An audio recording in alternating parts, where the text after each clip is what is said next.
नमस्ते प्यारे बच्चों, कैसे हैं आप सब। आज हम करेंगे class 5 unit 4 my elder brother के क्वेश्चन आंसर्स और उसके वर्कबुक सॉल्यूशंस। तो चलिए स्टार्ट करते हैं। Question number 1, what are the things that Munna like to do. Munna को कौन सी चीज़ें करना पसंद था। तो इसका आंसर हो जाएगा Munna like to play games and fly kite. He also liked to draw pictures of birds and animals. Munna को गेम्स खेलना और पतंग उड़ाना बहुत पसंद था। उसे बर्ड्स और एनिमल्स की पिक्चर्स ड्रॉ करना भी बहुत पसंद था। क्वेश्चन नंबर 2, व्हाट डिड भैया डू ऑल डे। भैया पूरा दिन क्या करते थे। तो इसका आंसर हो जाएगा भैया स्टडीड ऑल डे। भैया पूरा दिन पढ़ते थे। Sometimes he read books and sometimes wrote the same word and sentence several times in order to learn them. कई बार वो बुक्स पढ़ते थे और कई बार एक ही वर्ड या सेंटेंस को बार बार लिखते रहते थे ताकि उन्हें वो अच्छे से याद हो जाए। Question number 3, why was Munna not happy with the timetable that भैया made for him? भैया ने मुन्ना के लिए जो टाइम टेबल बनाया था उससे मुन्ना खुश क्यों नहीं था।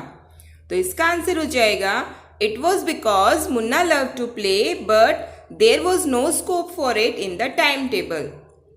मुन्ना को खेलना बहुत पसंद था लेकिन जो भैया ने टाइम टेबल बनाया था उसमें तो कहीं खेलने के लिए जगह ही नहीं थी।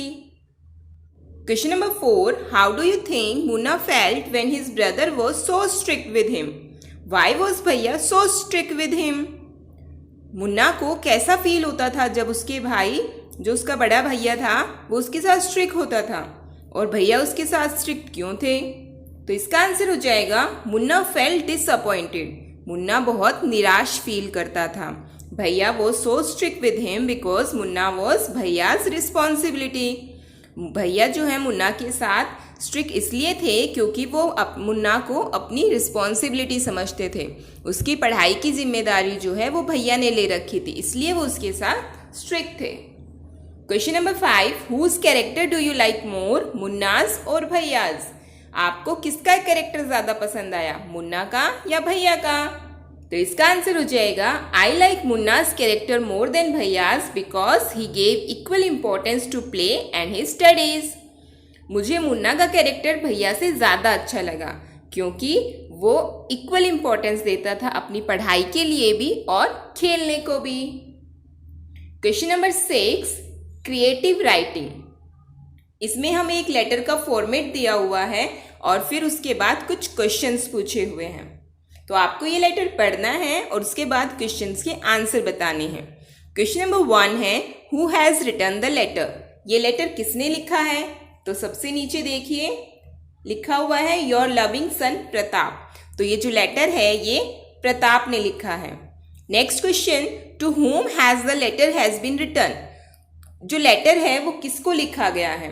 तो देखिए ग्रीटिंग में लिखा हुआ है माय डियर माँ। तो ये लेटर जो है प्रताप ने अपनी मदर को लिखा है, तो यहाँ पर आंसर आ जाएगा mother. Number 3, where is the writer of the letter. जो लेटर लिख रहा है वो कहाँ पर है। तो सबसे पहली वाली लाइन में देखिए Krishna's boys hostel.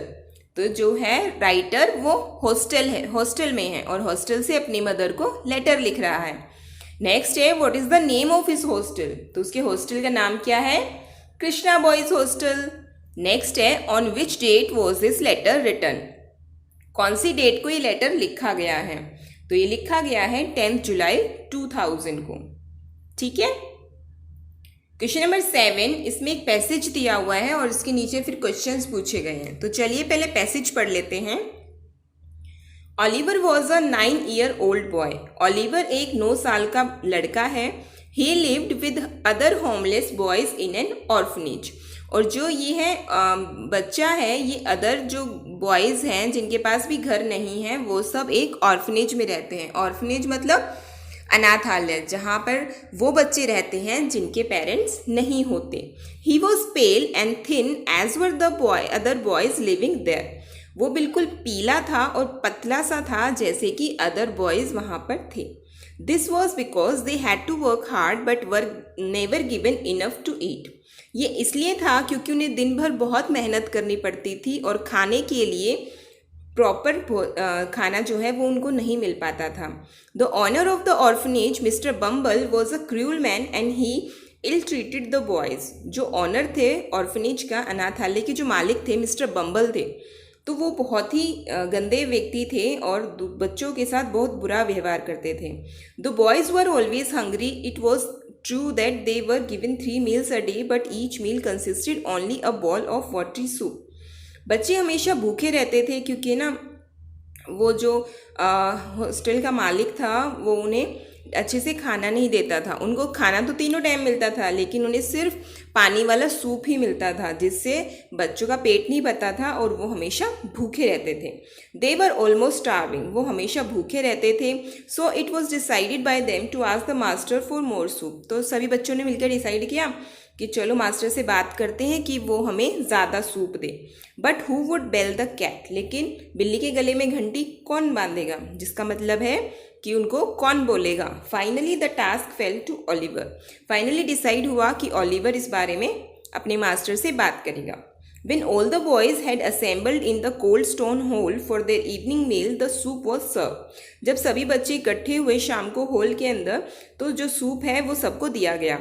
It soon disappeared. वो जल्दी ही खत्म हो गया। The boys whispered to one another and one boy pushed Oliver a little. अब सभी बच्चे विस्पर आपस में फुसफुसाने लगे कि उनसे मास्टर से बात करनी है, तो सबने ओलिवर को उकसाया बात करने के लिए। Oliver making a brave effort stood up, walked up to the master with his bowl and spoon in his hand and said tremblingly, please sir I want some more. अब ओलिवर ने थोड़ा साहस जुटाया, वो खड़ा हुआ और मास्टर के पास गया, अपनी कटोरी और चम्मच अपने हाथ में लेकर और कांपते हुए कहा कि प्लीज़ सर मुझे थोड़ा सा सूप और दे दीजिए। तो ये पैसेज था। अब इसके नीचे कुछ क्वेश्चंस हैं। Question number 1, why did Oliver live in the orphanage. Oliver उस अनाथालय में क्यों रहता था? तो इसका आंसर हो जाएगा Oliver lived in the orphanage because he had no home. Oliver orphanage में इसलिए रहता था क्योंकि उसके पास घर नहीं था। Question number 2, who was Mister Bumble. Mister Bumble कौन थे? इसका आंसर हो जाएगा he was the owner of the orphanage. वो उस ऑर्फनेज के मालिक थे। Question number 3, what meals were the boys given. बच्चों को क्या खाना दिया जाता था? तो इसका आंसर हो जाएगा दे were given only a bowl of watery soup. उन्हें केवल एक कटोरा सूप का दिया जाता था और वो भी बिल्कुल पानी सा। Question number 4, what did Oliver say to Mr Bumble. Oliver ने मिस्टर बम्बल को क्या कहा? तो इसका आंसर हो जाएगा Oliver said to Mr Bumble that he wanted some more soup. Oliver ने मिस्टर बम्बल को कहा कि उसे और सूप चाहिए। Question number 5, the boys were given 3 meals a day, then why were they always hungry. बच्चों को तीनों टाइम खाना मिलता था, फिर भी वो क्यों भूखे रहते थे? तो हमें इसके लिए 3 ऑप्शंस दिए गए हैं, तो हमें बताना है कि कौन सा ऑप्शन करेक्ट है। Because the soup they were given was never enough, because they worked very hard all day long, because the older boys drank up their soup. तो इसका फर्स्ट वाला आंसर हो जाएगा कि जो सूप देते थे वो उनके लिए काफ़ी नहीं था, बहुत कम सूप मिलता था उन्हें। Question number 6, find the words from the passage that means the same as. जो हमें कुछ वर्ड्स ढूंढने हैं पैसेज के अंदर से जो कि इनके मीनिंग के जैसे हैं। जैसे फर्स्ट है वेरी हंग्री, तो वेरी हंग्री जैसे मीनिंग का सेम वर्ड कौन सा आया था पैराग्राफ 2 में? तो वहाँ पे आया था स्टार्विंग। स्टार्विंग का मतलब बहुत ही ज़्यादा भूखा। सेकंड है टू वैनिश, तो टू वैनिश को प्रेजेंट करने के लिए कौन सा वर्ड था पैराग्राफ 3 में? वो था डिसअपियर्ड, यानी कि गायब हो जाना। Question number 7, all the boys assembled in the cold stone hall, here the underline word mean. ये देखिए जो लाइन में अंडरलाइन वर्ड है असेंबल्ड, इसका मतलब बताना है हमें। इसके लिए हमें 3 ऑप्शंस दिए गए हैं, moved away, collected, work together. तो असेंबल का मतलब क्या होता है? इकट्ठे होना। तो इसका सेकंड वाला ऑप्शन करेक्ट हो जाएगा collected. Question number 8, from the word assembled, remove the last 2 letters, add 1 letter to make a word which means a time at the school when the whole school gathers. अब assembled में से हमें last के 2 letters हटाने हैं, तो हमने E और D को हटा दिया, तो तो बना ASSEMBL।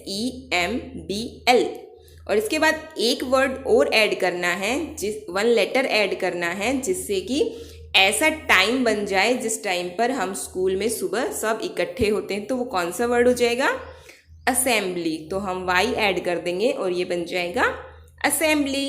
Question number 9, give a suitable title to the passage. अब वो जो पैसेज पढ़ा था उसका टाइटल बताना है।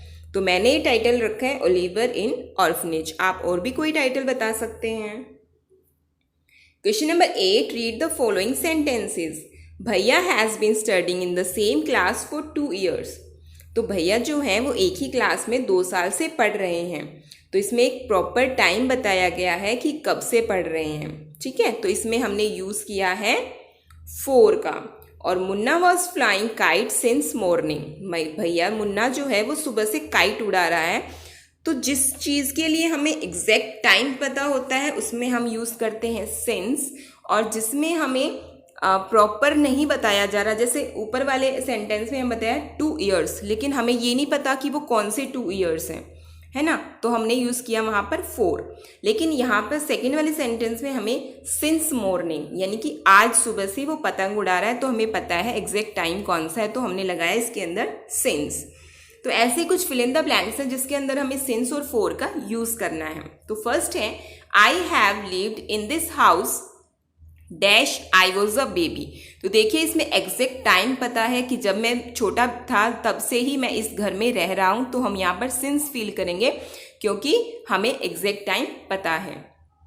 सेकंड है, this big jar has been in our family dash many years. ये जो बड़ा जार है ये हमारे घर काफ़ी सालों से है। अब लेकिन हमें ये नहीं पता कि कितने सालों से है या कौन से सालों से हैं, तो हम यहाँ पर 4 यूज़ करेंगे क्योंकि हमें एग्जैक्ट टाइम नहीं पता है।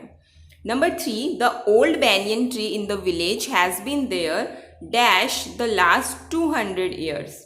जो पुराना बैनियन ट्री है वो गांव में पिछले 200 वर्षों से है, लेकिन हमें ये नहीं पता कि कौन से 200 वर्षों से है। तो हमें एग्जैक्ट नहीं पता, तो हम यहाँ पर 4 का यूज़ करेंगे। नेक्स्ट है, nobody has seen him dash yesterday. किसी ने उसे कल से नहीं देखा। तो कल से मतलब एग्जैक्ट हमें पता चल गया है, तो हम यहाँ पर सिंस का यूज़ कर देंगे।